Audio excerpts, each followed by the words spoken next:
Yo, what's up YouTube? Recently I've been getting a lot of comments on my videos on what programs and scenarios I use to improve my aim, as well as my sensitivity in Fortnite. I've already made a video on my sensitivity, so today I'm going to share the scenarios that I do myself in Kovaaks, so that you guys can improve your aim and make the best use of your time when practicing. This video is going to have two parts, a part for click timing scenarios, which practice shotgun aim, and a part for tracking scenarios, which practice AR and SMG aim. To start the video, I'm going to go over the click timing scenarios. Click timing is very important in almost any game, but in Fortnite it is probably even more important because shotguns are used so much, and box fights have become a huge part of competitive play. The first scenario I recommend is PAT target shotgun.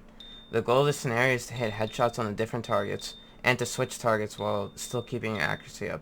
This scenario will help your timing and your accuracy when aiming for headshots with a shotgun.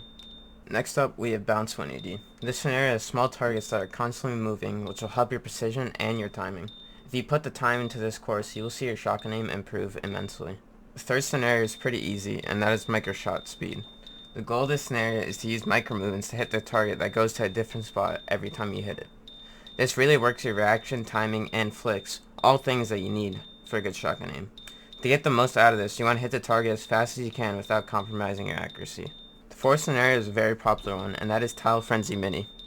This has small targets which will promote precision, and the goal of this is to hit as many targets as you can in 30 seconds.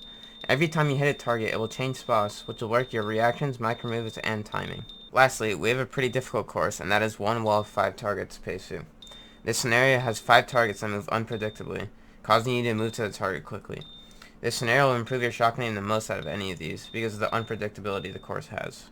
Now, onto the second part of the video, which is tracking. Tracking is whenever you're keeping your crosshair on a moving target. In Fortnite, this is usually when you're using an AR or SMG. Tracking aim can be extremely useful to start off fights and force your enemy to box up, giving you the upper hand in a fight. Tracking can also be useful to kill opponents out of the air in endgame, as well as other purposes.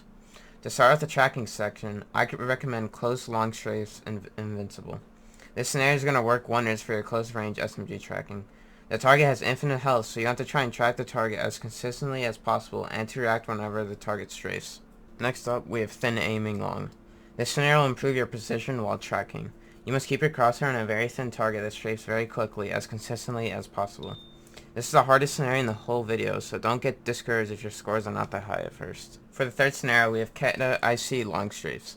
This scenario will train your AR tracking from short to mid-range. This course involves you keeping your crosshair on the target while it strafes and moves around on the uneven ground, which adds some unpredictability to it, which will help a lot for in-game applications. Lastly, we have one of my favorite scenarios, which is Ascended Tracking V3. This course involves tracking different targets from different distances and angles while they strafe. This helps train close-range SMG aim as well as mid to far-range AR aim. This is one of the best maps to improve AR aim, so if this is your weak point, definitely play this map a lot so you can improve that AR aim. If you use the scenarios that are in this video, I can guarantee that you'll see improvement in your Fortnite aim even in a few days. But don't expect insane results too quickly, because aim is something that will take a while to master. I would practice your aim for at least 15 minutes. I would do more, but 15 minutes is fine, before you get on, as this will ensure that your aim is warmed up. On top of this, if no one is on and there's nothing better to do, I would practice your aim, as you'll only be good as how much time you put in. Thank you guys for watching this video. If you found this helpful in any way, please support the video with a like and subscribe if you want future tip videos.